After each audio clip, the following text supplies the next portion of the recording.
ঊনবিংশ শতাব্দীর রোম্যান্টিক এজে পাঁচজন বিখ্যাত কবি হলেন William Wordsworth, Samuel Taylor Coleridge, Lord Byron, PB Shelley এবং জন কেটস।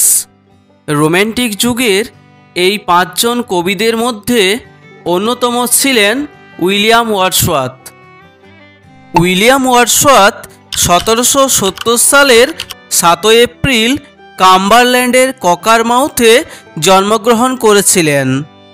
1778 সালে তাঁর মা অ্যান ওয়ার্ডসওয়ার্থ মারা যান। 1778 সালে তিনি হক্সহেড গ্রামার স্কুলে ভর্তি হন।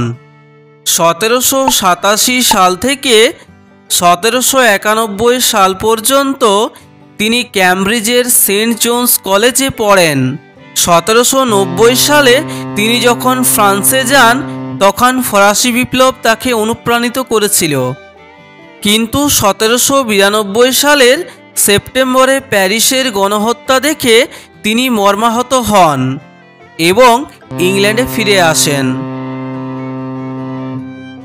এরপর থেকে তিনি তাঁর বোন ডরথির সঙ্গে ডরসেটের একটি ছোট্ট কুটিরে বাস করতে থাকেন। 1795 সালে এসটি কোলরিজের সাথে তাঁর দেখা হয়। 1798 সালে তাঁরা দুজন মিলে লিরিক্যাল ব্যালাডস নামক কবিতা সংকলনটি প্রকাশ করেন। 1802 সালে ওয়ার্ডসওয়ার্থ ম্যারি হাচিনসনকে বিবাহ করেন।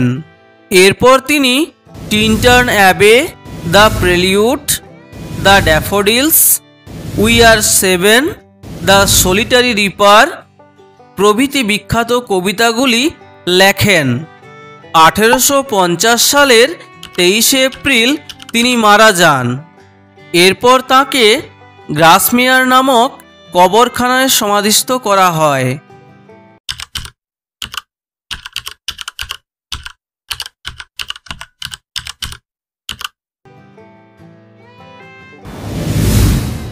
কম্পোজড আপন ওয়েস্টমিনস্টার ব্রিজ হলো একটি সনেট বা চতুর্দশপদী কবিতা। সনেট বা চতুর্দশপদী কবিতা হলো একটি 14 লাইনের কবিতা। কম্পোজড আপন ওয়েস্টমিনস্টার ব্রিজ কবিতাটি দুটি ভাগে বিভক্ত। প্রথম পংক্তিটি হলো 8 লাইনের, যাকে বলা হয় অক্টেভ। দ্বিতীয় অংশটি হলো 6 লাইনের পংক্তি, যাকে বলা হয় সেস্টেট। এই গঠনটি দেখে আমরা বুঝতে পারি যে এই কবিতাটি হলো একটি পেত্রাকান সনেট, যার রাইম স্কিমটি হলো এবিবিএ, এবিবিএ, সিডিসি, ডিসিডি।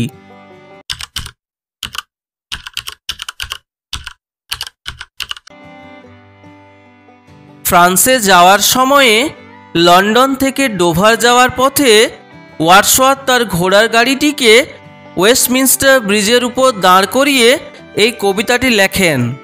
সকালবেলায় লন্ডন শহরের সৌন্দর্যতা দেখে কবি মুগ্ধ হয়েছিলেন। তিনি যখন ওয়েস্টমিনস্টার ব্রিজে দাঁড়িয়েছিলেন তখন এই সৌন্দর্য উপভোগ করেছিলেন।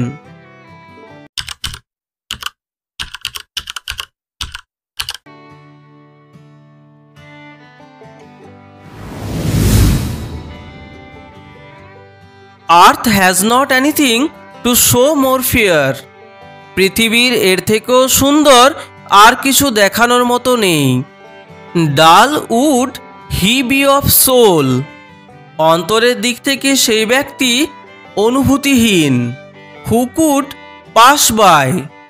যে এমন সুন্দর দৃশ্য দেখেও পাশ কাটিয়ে চলে যায়। A sight so touching in its majesty. মহিমায় মর্মস্পর্শী এমন দৃশ্যকে। This city now doth like a garment wear. এই শহরটি যেন পোশাকের মতো পরিধান করে আছে। The beauty of the morning. সকালের সৌন্দর্যকে। সাইলেন্ট বেয়ার, যেটি হলো নীরব এবং অনাবৃত। Ships, towers, domes, theatres and temples lie. জাহাজ, সৌধ, গম্বুজ, নাট্যশালা এবং মন্দিরগুলি শুয়ে আছে। ওপেন আনটু দ্য ফিল্ডস, উন্মুক্ত প্রান্তরে। অ্যান্ড টু দ্য স্কাই, এবং যা আকাশের সীমারেখা পর্যন্ত বিস্তৃত। All bright and glittering in the smokeless air, সব কিছুই উজ্জ্বল এবং চকচকে ধোঁয়াহীন নির্মল বাতাসে। Never did sun more beautifully steep, সূর্য কখনো এত সুন্দরভাবে প্লাবিত করেনি। ইন হিজ ফার্স্ট স্প্লেন্ডার, তার প্রথম আলোর ছটায়। ভ্যালি, রক অর হিল, উপত্যকা, টিলা অথবা পাহাড়কে নেভার স আই, আমি কখনো দেখিনি। নেভার ফেল্ট, কখনো অনুভবও করিনি। আ কাম সো ডিপ, এত গভীর প্রশান্তি। The river glideth at his own sweet will, নদী অর্থাৎ টেমস নদী বয়ে যাচ্ছে তার আপন ইচ্ছায়। ডিয়ার গড, হে ঈশ্বর, the very houses seem asleep, বাড়িগুলোকে যেন মনে হচ্ছে এখনো ঘুমন্ত।